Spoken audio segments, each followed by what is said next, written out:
तुरंत परीक्षित जी ने उसका हाथ रोक दिया। कहने लगा, कौन है तू और तेरी इतनी हिम्मत कैसे हुई कि तू मेरे राज्य में आया और धन रूपी बैल को तूने 3 पैर तोड़ दिया। अब वो एक पैर पे खड़ा है और तू उसको भी तोड़े दे रहा है। तो जानते हैं वो कौन था? वह था कलियुग।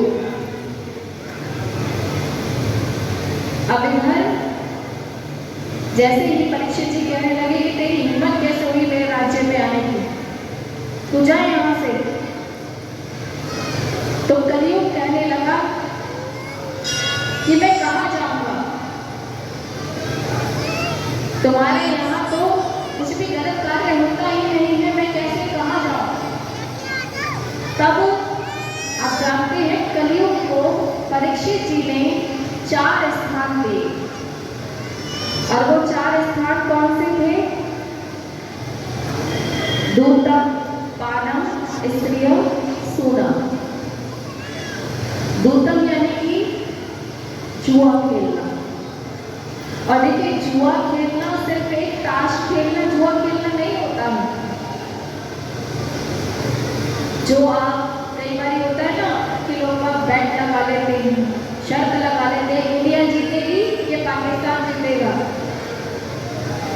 लगाते शर्त लगाते पैसा लगाते हैं, तो वो भी ये जुए में आता है। अब कोई भी गलत चीज तरीके से जो पैसा कमाते हैं वो किस में आता है? दूतम में। दूतम में कलियुग का निवास है। और दूसरा पानम, पानम यानी कि मदिरा पान। और सिर्फ मदिरा पान ही नहीं, जो लोग तंबाकू खाते हैं, गुटखा, सिगरेट आदि का सेवन करते हैं, ये सभी पानम में आता है।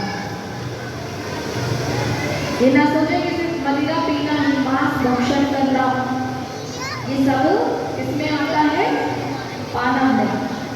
और तीसरा कहा स्त्रियां, उसमें स्त्रियां का मतलब है कि जो लोग पर स्त्री गमन करते हैं, जो पुरुष अपनी पत्नी होते हुए पराई स्त्री को किसी और नजर से देखते हैं, कोई उनसे गलत संबंध रखते हैं, तो मान लीजिए उनमें कलियुग का निवास है।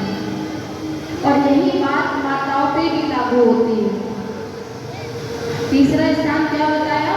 स्त्रियां, जो पर पुरुष और पर स्त्री के साथ संबंध रखते हैं। चौथा बताया सूना, जो कि कसाई खाना, जहां पर हत्या की जाती है जीवों की, जैसे गौ हत्या होना, और भी जीवों को जो मारा जाता